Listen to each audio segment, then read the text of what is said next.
Bismillah. Assalamualaikum warahmatullahi wabarakatuh.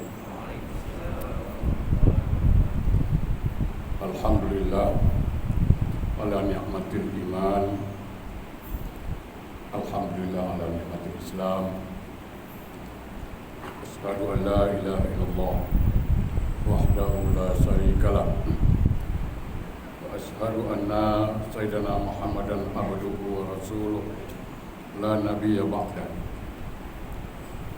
Allahumma fassalli wa sallim ala sayyidina Muhammadin wa ala alihi wa ashabihi rasulillahi ajma'in, amma ba'du.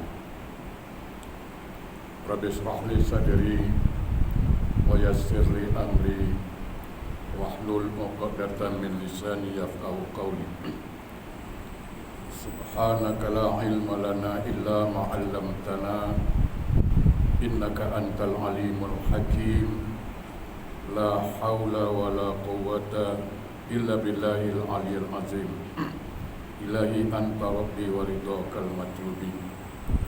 Sahabatku, saudaraku, para pencinta ilmu yang insyaallah semua kita dimuliakan Allah Subhanahu wa taala. Mengawali majlis ilmu kita ini, mari kita bersyukur pada Allah Subhanahu wa taala karena Allah masih panjangkan umur kita. Saya nak bagi tahu sedikit, kita berbagi. Harusnya kita soal diri kita dulu. Kenapa Allah masih beri peluang aku hidup hari ini? Mestinya diajukan soalan itu. Setiap bangun tidur, ajukan soalan itu. Kenapa Allah masih beri peluang aku hidup hari ini? Itu harus disoal dan harus dijawab. Setiap pagi bangun tidur aja, kenapa Allah masih beri peluang aku hidup hari ini? Jawabannya dua. Pertama, Allah sayang pada kita. Dia kasih peluang untuk kita mengumpulkan amal-amal soleh buat bekal di akhirat. Ini peluang, waktu ini. Manfaatkan. Sebab orang dalam kubur tu kalau ditanya sekarang, tak percaya tanyalah. Dari zaman Nabi Adam sampai ke Adam Jordan, ditanya, orang kubur, kau nak apa sekarang? Semua jawab apa? Kami nak balik ke dunia, walaupun sekejap. Buat apa? Nak buat baik. Nak buat baik. Orang dalam kubur tu kalau boleh dia nak minta sekejap aja nak buat baik. Kita yang di dunia ni relax brother, relax brother, relax, itu aja. Orang dalam kubur tu minta, ya kan? Kita buat je. Itu yang pertama. Yang kedua, Allah tahu kita bersalah. Allah tahu. Tak ada gading yang tak retak. Betul. Tak ada lautan yang tak berombak. Tak ada luka yang tak koyak. Tak ada bisul yang tak bengkak. Tak ada tuyul yang tak botak. Dan tak ada manusia yang tak bersalah. Karena kita manusia. Kalau malaikat tak pernah salah, setan tak pernah baik. Kita ni manusia, kadang macam setan, kadang macam malaikat. Itulah manusia. Allah tahu. Allah tahu. Aku kasih kau hidup lagi supaya apa? Kau taubat. Dia dua ni. Jadi kalau dua ni kita buat, berarti kita berhasil lah. Tapi ibadah tak buat, taubat pun tidak, habislah waktu tu. Sia-sia. Sia-sia tu. Jadi setiap pagi tu ditanya. Salawat dan salam tidak lupa, mari sama-sama kita sanjungkan di hari junjungan alam Rasulullah sallallahu alaihi wasallam. Allahumma salli ala sayyidina Muhammad wa ala sayyidina Muhammad. Mudah-mudahan kita mendapat syafaat dari beliau kala di akhir. Amin Allahumma amin. Sahabatku, saya ditelepon, mestinya tadinya saya kan di tempat lain itu, karena dia minta. Saya tak sedap pula tetangga dekat rumah saya dekat sini masalahnya. Ya. Saya nak membahas sebuah nasihat dari Luqmanul Hakim. Nasihatnya bagus. Cuman saya nak sampaikan hajat, yaitu soalan. Ini macam janji lah. Boleh saya baca soalan dulu kan? Izin dulu, mohon izin. Itu namanya adab, mohon izin. Ustaz, saya mohon, Assalamualaikum warahmatullahi wabarakatuh. Ustaz, saya mohon dapat Ustaz uraikan soalan saya. Bila Ustaz ada sarahan di Masjid Al-Mukminin. Berarti ada kan sarahan. Satu, saya ada taman dekat. Bila saya ajak solat atau belajar agama, dia jawab, dalam Quran ada ayat yang mengatakan tak ada paksaan dalam agama. Saya pun tak berani nak ajak lagi, kerana katanya Al-Quran dah sebut tak boleh paksa. Macam mana Ustaz? Okey, soalan pertama tu. Soalan kedua, kalau kita solat, kita baca surat Fatihah, di antaranya kalimat Alhamdulillahirabbil alamin. Segala puji milik Allah. Kalau begitu, berarti manusia tak boleh menerima pujian, kerana segala puji hanya milik Allah. Mohon dapat Ustaz uraikan. Wassalam. Syukran Ustaz, I love you full. Bagus, soalannya bagus. Saya akan uraikan dengan satu prinsip. Ya. Kita kalau berbeza pendapat, biasalah. Saya berusaha menerapkan sebuah sabda Rasulullah SAW, sangat terkenal hadisnya, muttafaqun alaih, Bukhari Muslim, yaitu yassiru wa la tu'assiru. Mudahkan mereka, jangan dipersulit. Nah, saya akan cuba menjawab dengan cara yang mudah dipaham dan tidak membuat orang bingung. Itu prinsip saya tu, bagi dia mudah. Baik. Pertama, saya kasih gambaran yang paling mudah. Ada sahabat dekat mengajak dia solat, kan gitu. Lalu dia kata, dalam Quran ada ayat mengatakan tak ada paksaan dalam agama. Okey, saya jelaskan. Al-Quran surah Al-Baqarah 256 ayatnya. Al-Baqarah 256 mengatakan, a'udzubillahi minasyaitonirrajim, la ikraha fiddin. La ikraha fiddin. Tidak ada paksaan dalam agama. Ayatnya betul. Cuman peruntukannya itu yang penting. Ayat ini. Makanya kalau kita baca Quran, boleh sekedar baca boleh, tak ada masalah lah. Kalau mau menghukum, baca asbabun nuzulnya. Sebab turun ayat ini. Ini ayat peruntukannya untuk orang kafir, bukan untuk orang Islam. Ini kadang-kadang dia pakai pula dah. Ini orang kadang cakap orang kafirnya ni. Ini ayat untuk orang kafir, bukan untuk orang Islam. Yang kau pergi pakai buat apa? Ya kan? Ini peruntukannya untuk orang kafir. Sama dengan ayat lakum dinukum waliyadin, kan itu. Bukan ayat untuk orang kafir itu. Bagi engkau agama engkau, bagi aku agama aku. Kan itu ayat peruntukannya untuk orang kafir. Ayat ini pun untuk orang kafir. Makanya saya takut. Kenapa? Ketika dia gunakan ayat ini, lah berarti dia kafir. Macam mana? Kan? Dia pakai ayat ini. Ini ayat, kalau dilihat asbabun nuzulnya, ini kan seorang penduduk Ansar, orang Madinah, anaknya ramai, anaknya dipaksa masuk Islam, maka turun ayat ini, la ikraha fiddin. Tidak ada paksaan dalam agama, karena waktu itu menang Islam, macam dipaksa orang masuk Islam, maka turun ayat ini, la ikraha fiddin. Jangan paksa mereka, itu lebih kurang. Tidak ada paksaan dalam agama. Itu maksudnya. Okey. Contohnya apa? Jadi ayat ini jangan dipakai untuk orang Islam. Ini untuk orang bukan Islam. Jangan paksa dia masuk Islam, itu maksudnya. Jadi tidak ada paksaan dalam agama, artinya itu. Saya kasih contoh. Contoh mudah.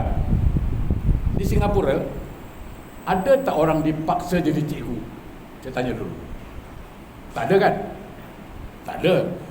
Cuma dia beritahu siapa nak jadi cikgu silakan daftar. Kan gitu. Okey. Tapi prinsipnya tidak dipaksa jadi cikgu. Itu prinsip. Umpamanya saya bukan cikgu. Ya kan? Saya bukan cikgu ni, contoh. Lalu orang cakap, "Ustaz, ngajar." Oh, jangan paksa saya jadi cikgu, kerana saya bukan cikgu. Kan gitu. Tapi kalau dia sudah mendaftar jadi cikgu, itu dia. Sekarang dia sudah mendaftar jadi cikgu, terima gaji jadi cikgu.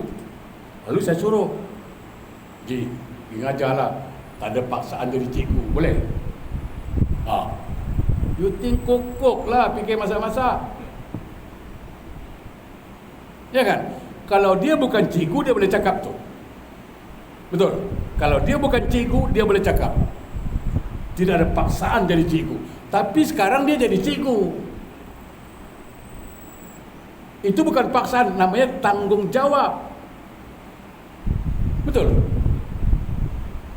Karena dia sudah menjadi cikgu, maka dia punya tanggungjawab untuk mengajar. Dia tak boleh cakap, "Awak tak mengajar ke?" Tak ada paksaan jadi cikgu. Nak kena lempang kau. Ya kan? Sama, orang bukan Islam, dia boleh cakap, "La ikraha fid din." Tidak ada paksaan dalam agama. Itu orang bukan Islam yang cakap. Tapi kalau orang Islam, dia tak boleh cakap. Ini tanggungjawab. Faham? Jadi tidak tepat alasan ayat itu dipakai. Tidak tepat. Itu satu. Yang kedua, saya ingin mengajak jemaah hanyut sekejap. Cerita hanyut sekejap, melihat supaya kita sadar. Melihat satu firman Allah dalam surah Al-A'raf 172. Ada ketika Allah kumpulkan semua roh dikumpulkan, sudah. Lalu Allah bertanya, "Alastu birabbikum?" Alastu birabbikum. Mungkin ayat ini selalu kita dengar baca. Alastu birabbikum. Allah yang mengatakan apa? Kalau bahasa mudah ya, bahasa yang mudah dipaham. Halo brother, roh, gitulah. Engkau terima tak aku sebagai Tuhan? Kau terima tak? Kau cakap sekarang. Gitulah lebih kurang. Kenapa Allah begitu? Karena Allah tak mau dituntut di akhirat. Nanti dia cakap pula, "Mana aku tahu kau tak cakap?" Kan orang kita kan gitu. Ya kan? Aku tak tahu kau Tuhan, kau tak cakap pun. Allah awal-awal beritahu. Al-A'raf 172. Alastu birabbikum. Engkau mau tak? Engkau terima tak aku sebagai Tuhan? Jawabnya apa? Bala sahidna. Itu jawapan kita. Semua roh jawab. Bala sahidna. Ya, kami menerima engkau sebagai Tuhan. Faham kan itu? Okey. Lalu lahirlah bayi ini. Faham kan? Lalu bayi itu lahir. Itu sebabnya menurut kata orang tua-tua, bayi itu menangis. Tanya orang tua, "Kenapa bayi menangis?" "Dia lupa janji." Itulah keluarlah kalimat orang tua. Dia lupa janji, kata. Janji apa? Janji dalam perut tadi. Itu cerita orang tua dulu lah. Orang muda kat mana tahu. Ya kan? Ni kaji tua. Betul tak pakcik? Kaji tua ni. Itu pasal lah kenapa bayi lahir menangis. Orang cakap apa? Lupa janji. Nah, begitu diazankan, diam dia. Mana ada bayi diazankan menangis? Carilah kalau ada. Tak ada. Allahu Akbar. Dia diamlah tu. Kenapa? Dia ingat, oh ini aku pernah dengar kalimat Allah ni. Nah, okey. Saya akan bawa.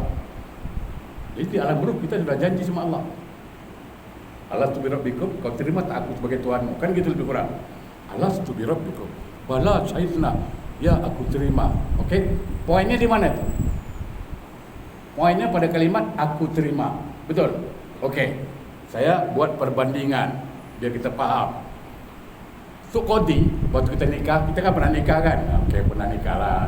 Nikah, ibadah paling sedap tu. Ya kan? Aku nikahkan engkau si Polan bin Polan dengan Sianu binti Sianu. Yang walinya berwali hakim pada aku. Kita jawab apa? Laki-laki. Aku terima nikahnya si anu. Poinnya pada kalimat apa? Terima kan? Ketika laki-laki itu mengatakan aku terima nikahnya, maka terimalah tanggungjawab sebagai suami. Kan betul?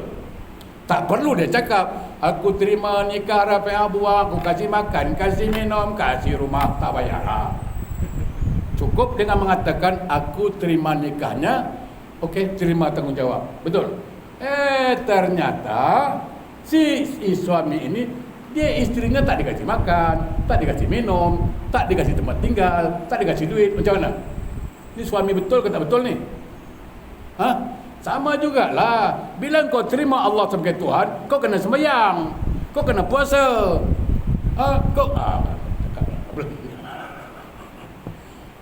Kau kena belajar. Kau tak sembahyang, kau tak puasa, kau tak betul ni. Kan itulah. Betul tak? Simple kan? Simple itu. Itu jawapan, makanya saya berusaha untuk memberikan yang mudah. Jadi sekali lagi, ayat itu jangan dipakai. Kenapa? Untukannya untuk orang Kristen, maaf, untuk orang kafir, bukan untuk orang Islam. Itu satu. Yang kedua, ini dia. Apa tadi itu? Kalau kita solat, baca surat Fatihah, di antaranya kalimat Alhamdulillah. Okey. Alhamdulillahirabbil alamin. Kalau terjemahan Melayu lama, siapa yang ada cikgu sini, dia tahulah kalau cikgu tu faham tu. Melayu lama. Alhamdulillahirabbil alamin. Hanya saja segala puji milik Allah. Itu Melayu lama tu. Pakai hanya saja. Kalau sekarang segala alhamdulillahirabbil alamin, segala puji milik Allah. Itu sekarang lah. Okey. Perhatikan betul. Segala puji milik Allah. Okey. Tadi dia cakap apa? Kalau begitu berarti manusia tak boleh dipuji, tak boleh menerima pujian. Siapa cakap? Kau jangan pandai-pandai pula. Segala puji milik Allah, yes.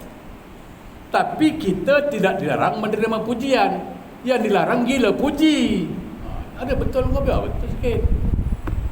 Ya kan? Jangan pandai pula. Yang segala puji milik Allah, berarti kita tak boleh. Bukan tak boleh. Yang dilarang tu kalau kita gila puji. Okey? Lalu pertanyaan senang. Kita balik kalimat dia baik-baik. Dengar baik. Supaya kita faham kenapa ayat ni keluar. Alhamdulillahirabbil alamin.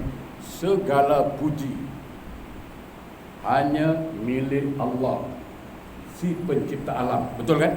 Okey. Perhatikan betul-betul. Kenapa orang puji kita? Itu pertanyaan harus diawali dulu. Kenapa orang puji saya? Ustaz tu kan handsome lah dia.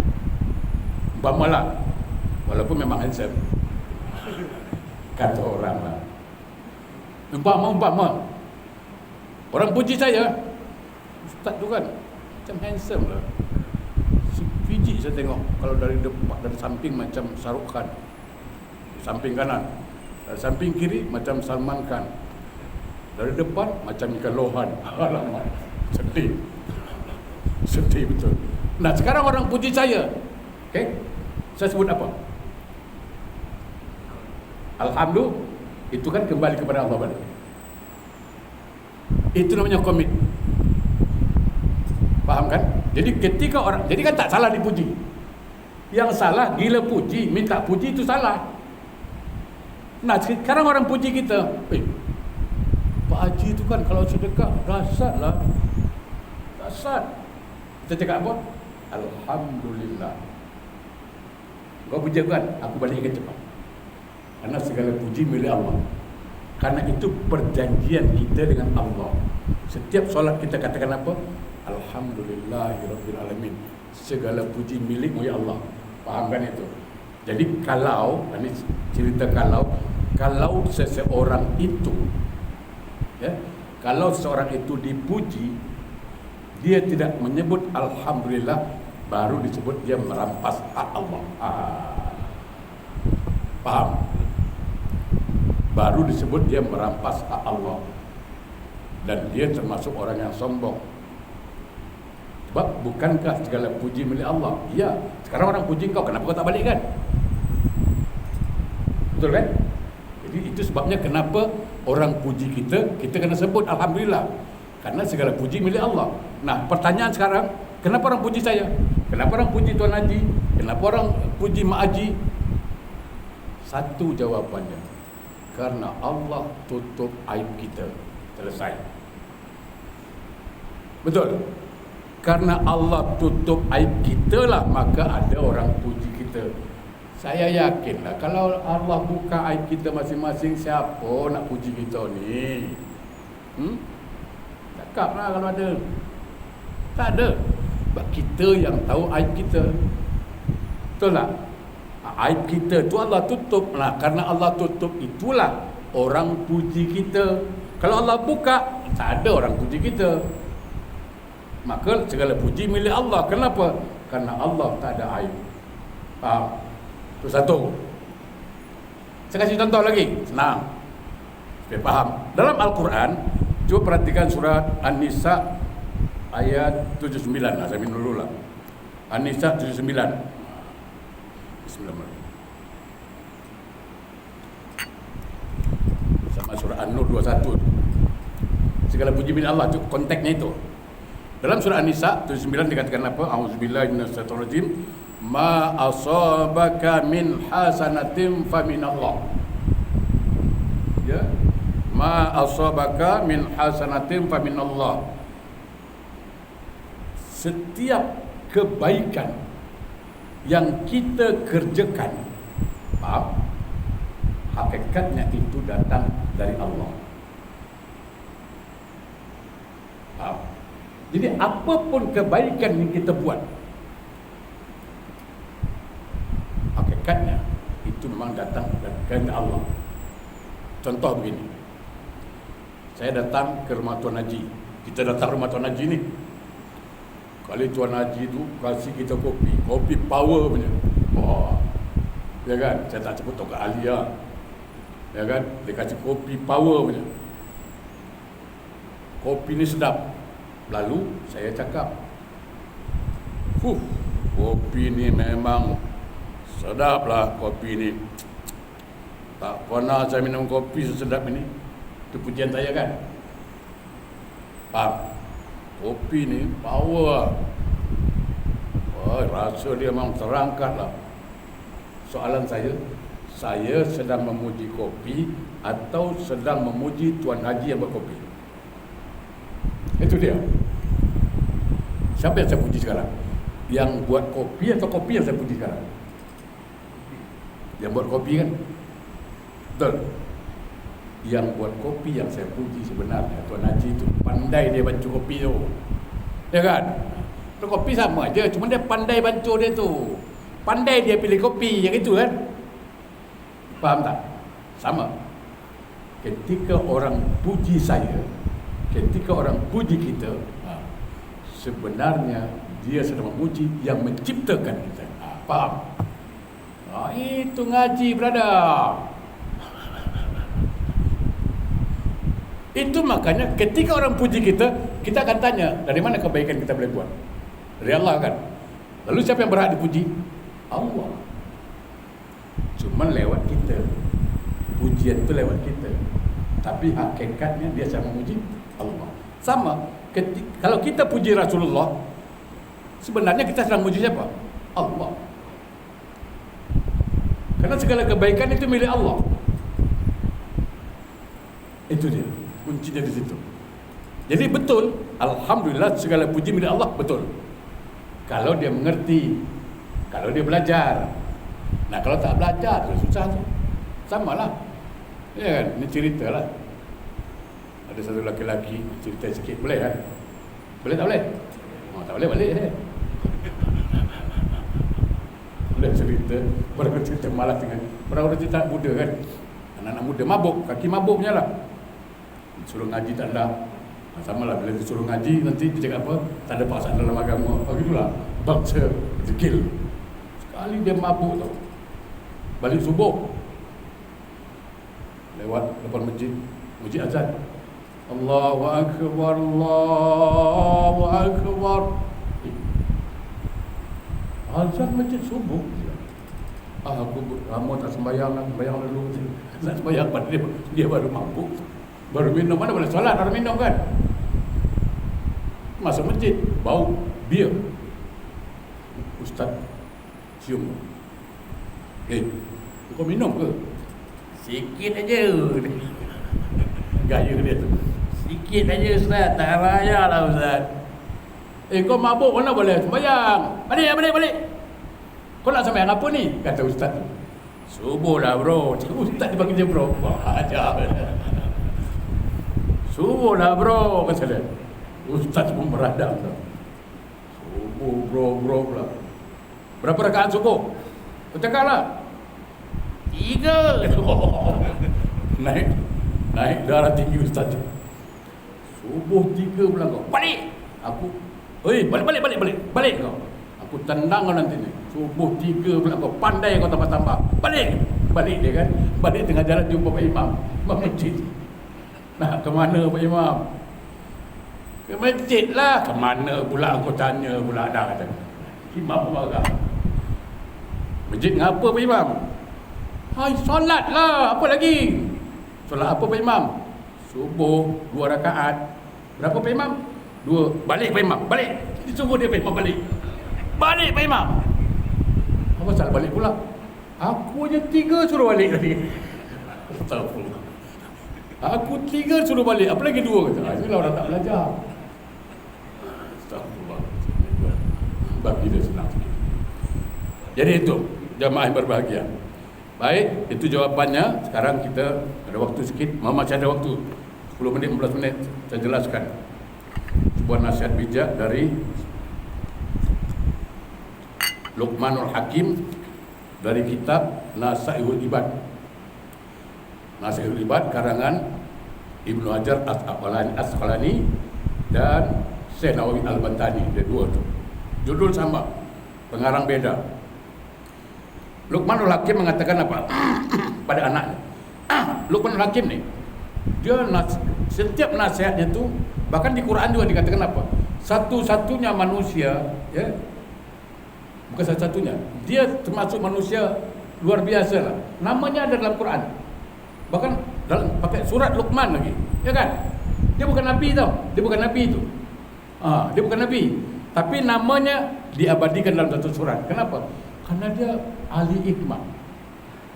Ahli hikmah. Dia selalu nasihat dan setiap nasihatnya itu dimulai dengan kalimat ya bunayya.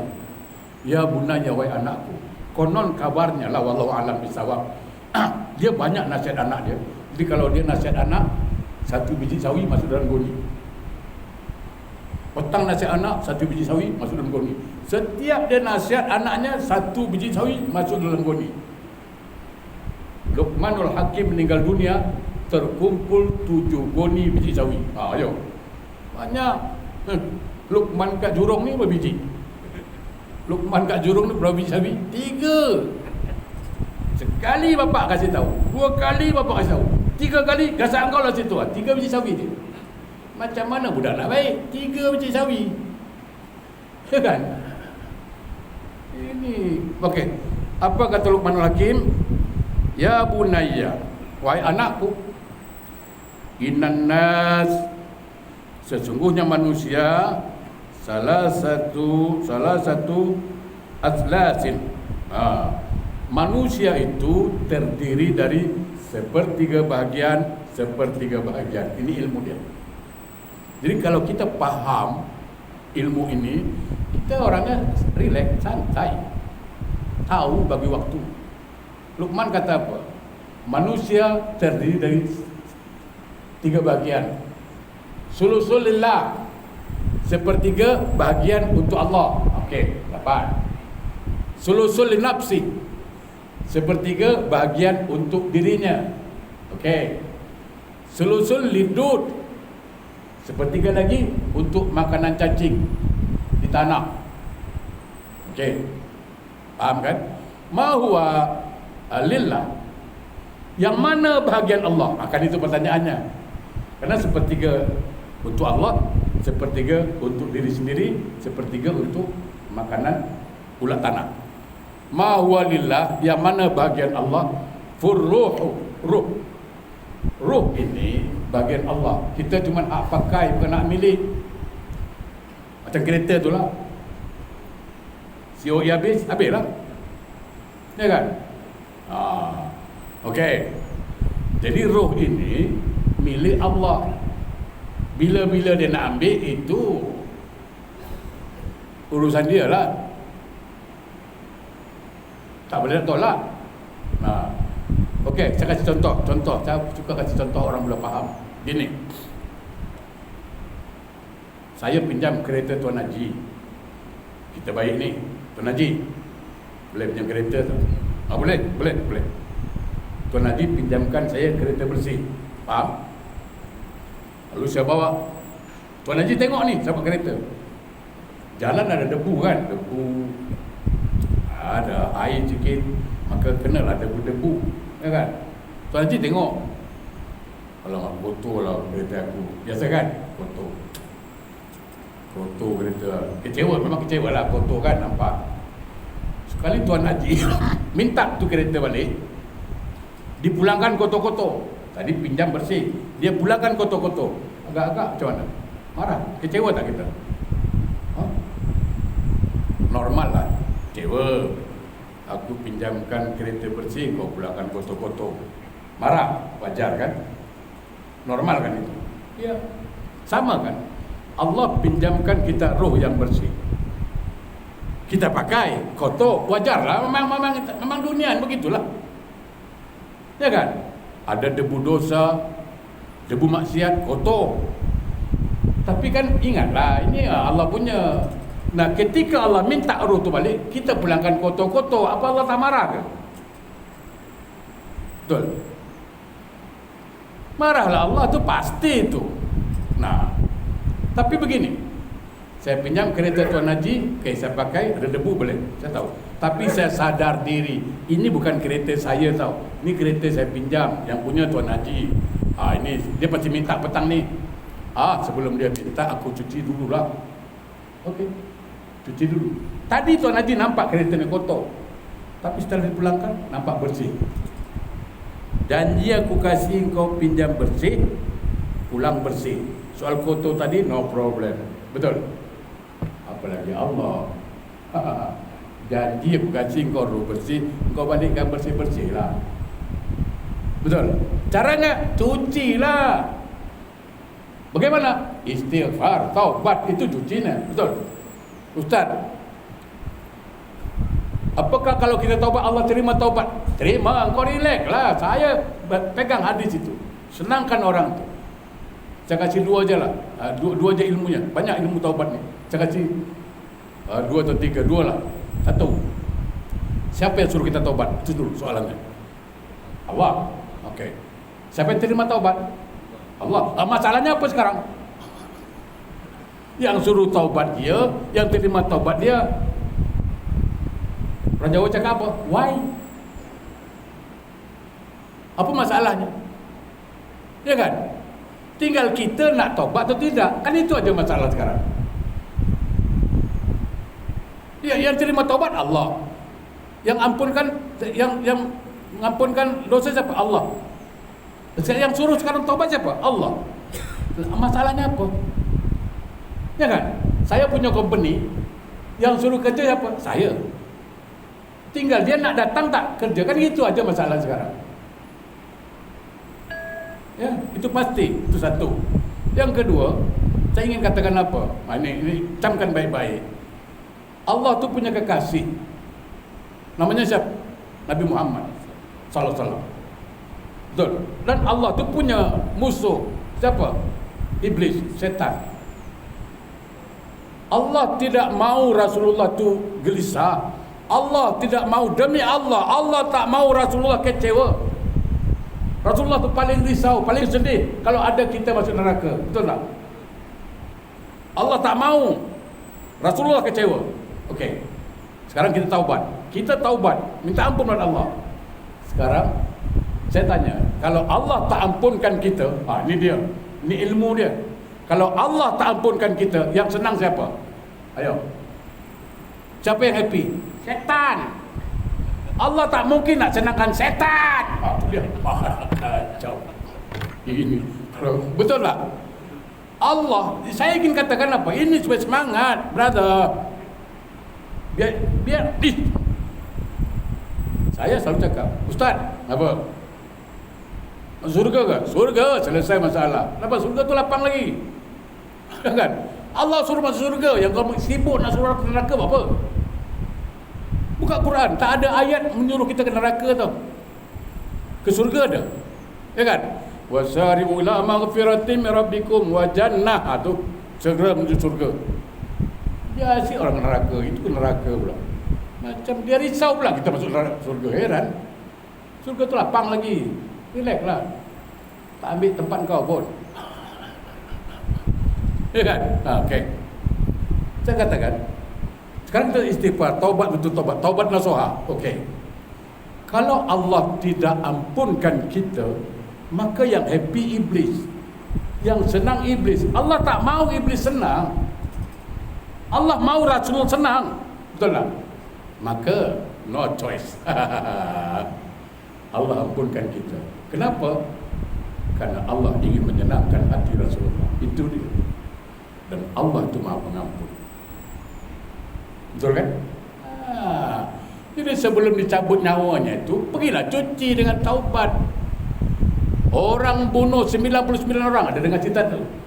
100 orang dia bunuh, dia minta ampun pada Allah, belum sempat beramal, Allah ampunkan. Betul tak? Kita tak bunuh orang, brother. Relax lah. Apa lagi? Kurang yakin juga ke? Ya kan? 100 orang dia sudah bunuh, Allah ampunkan. Kita tak pernah bunuh orang, kenapa tak diampunkan? Komplain. Betul tak? Semangat. Walaupun tua, semangat masih muda. 46, UMNO. Astagfirullahaladzim. 46. Itu dia. Ya, harus semangat. Seorang pelacur nolong anjing kehausan, ya kan? Allah ampunkan dosanya. Kita tolong anak yatim, tolong orang miskin, tak diampunkan. Apa cerita? Sonang lah kau, kan gitu. Bagi happy orang. Ini sedikit neraka. Dia risau pula orang. Surga kan. Kita kalau boleh ramai surga tu. Surga tu lapang lagi. Ini dah. Dia tu. Jadi roh ini milik Allah. Jawapannya cuci. Yang kedua, sulusul nafsi. Sepertiga untuk dirinya. Yang mana untuk dirinya? Fa'amaluhu, amal ibadah. Selesai. Buka Quran surah Al-Fusilat 46. Man amila soleham fali nafsi, wa man asa'a fa'alaiha. Siapa berbuat baik, siapa buat amal soleh untuk dia. Selesai. Bukan untuk Allah. Allah tak perlu. Kau nak sembah dia ke tak sembah dia, tetap Allah. Betul tak? Kalau karena Allah, iya, itu saya faham lah. Kan saya pernah bagi tahu minggu lalu antara ikan dengan air laut, ya kan? Ikan yang perlu laut atau laut perlu ikan? Jawabannya senang, ikan perlu laut, betul. Tidak ada kepentingan laut pada ikan. Ikan nak masuk ke laut, masuklah. Tak menambah besar air laut. Ikan tak mau tinggal di laut pun tak ada masalah. Tidak mengurangi besar air laut. Betul. Tapi kalau ikan dah berani tinggalkan laut, macam cari kedai mamak, restoran Maimunah, restoran Pariaman, itu semua ikan-ikan tinggalkan laut lah tu. Ya kan? Digoreng, direbus asam pedas. Betul tak? Sama. Kita nak sembah Allah, tidak menambah besar Allah.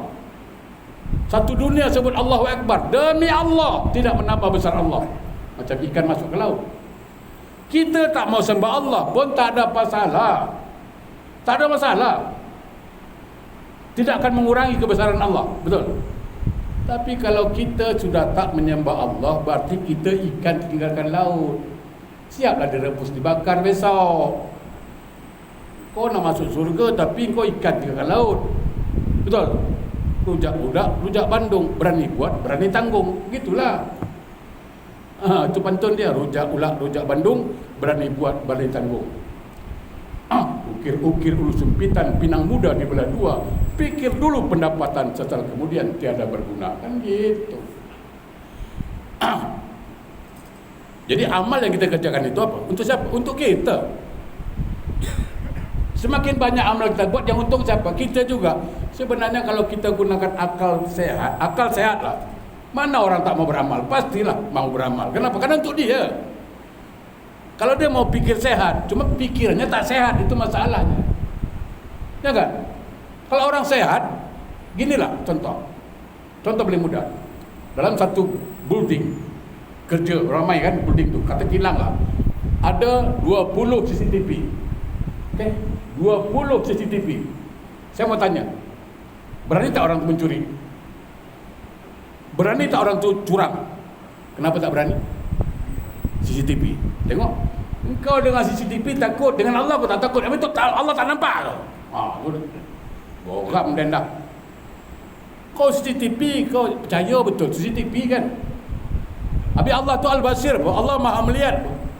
Lebih tajam dari CCTV lagi. Kau tak percaya. Contoh. Dengan CCTV kau takut, dengan Allah kau tak takut. Kau ingat Allah tak nampak ke? Betul tak?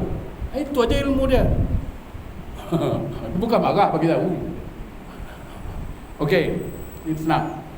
Jadi semakin banyak beramal, jangan cakap aku beramal untuk Allah. Bukan untuk engkau. Engkau buat dosa pun untuk engkau juga apa? Terserah engkau lah sekarang. Ya kan? Kau tanam padi, tumbuh padi. Tanam jagung, tumbuh jagung. Betul tak? Tanam ubi, tumbuh ubi. Selesai. Kau tanam kebaikan, nanti kebaikan kau dapat. Itulah. Jangan mimpi, kata beruri apa? Semangka berdaun sirih. Tak ada tu. Ya kan? Okey. Terakhir. Ini panjang cerita ni. Tak balik pula nanti ni. Lindut. Apa makanan obat cacing tu? Jismi, badan ni tu saya jauh-jauh lah. Profesor, doktor, apa lagi itu, general, mayor general, sebut aja lah semua tu. Pangkat tinggi. Kalau dah meninggal, orang tak sebut lagi itu. Betul. Turunkan mayat. Tak ada sebut, turunkan general. Mana ada? Tak ada. Betul tak? Tak ada. Gagak, tetu, Skorpion. Betul. Masuk di kubur, ingat malaikat takut kan? Skorpion lah, tak ada. Kau Skorpion ke, apa? Scooby-Doo ke? Ya kan? Masuk kubur, ingat malaikat takut tetu kau? Tak. Kadang-kadang, ya saya bukan masalah tetu masalahnya, jelas ya. Kenapa orang suka dah pakai tetu tunjuk-tunjukkan? Apalah, orang kalau tutup sikit. Ya kan, kan itu tak aib. Kenapa lah buka-buka? Heran saya, suka betul. Ya kan, tak mengaji kan dia. Siapapun kita, profesor, doktor, meninggal, alah. Betul tak? Kain kapan? Mata yang cantik, hidung, semuanya tatapan ulat. Betul tak? Itu apa kata sebaik lagu Suraya dulu kan ada tu. Janganlah mau, ada tu kan. Disanjung-sanjung engkau digelar manusia agung. Sadarlah diri, tahu diuntung sebelum masa keranda diusung. Ada kan? Itu. Apa lagi pantun Melayu? Asam kandis, asam galubur, ketiga asam siriang-riang. Ingat lagi tu. Tua-tua dulu kalau hidup anak gitu kan. Itu pasal anak zaman dulu tak ada step tau. Tahu step yang kejang-kejang tu kan? Tak ada. Anak zaman dulu mana ada? Kerana ayunnya begini tau. Dengan salawat. Asam lakandis, asam galubur, ketiga asam siriang-riang, menangis mayat di pintu kubur, memikirkan diri yang tak sembahyang. Aduh, tidur berat tu kan. Barang siapa yang tidak solat, tandanya hidup sudah kualat. Di dalam kubur santapan ulat, di akhirat pula neraka menjilat. Itu dia. Tidur budak tu dia ayun. Mak sekarang kan hinjut itu. Hey baby, apa tak budak tu gini-gini? Ya kan, lagu-lagu Mak Saleh semua. Ya kan. Cukup sampai di sini sayang, relakan perpisahan ini, walau berat di hati. Apa tak berat? Tuh, ganteng, gagah, lawa, cantik, semuanya umpan cacing. Habis duit kita gara-gara itu. Nasihat Luqman Hakim bijak, mudah-mudahan bermanfaat. Yang benar datang dari Allah, yang salah dari saya, ya mudah-mudahan bermanfaat insyaallah. Baik, jemaah berbahagia, mohon maaf atas segala kekurangannya, barangkali dalam canda ada yang tersinggung, saya mohon maaf ya. Dan terima kasih perhatiannya insyaallah. Wassalamualaikum warahmatullahi wabarakatuh.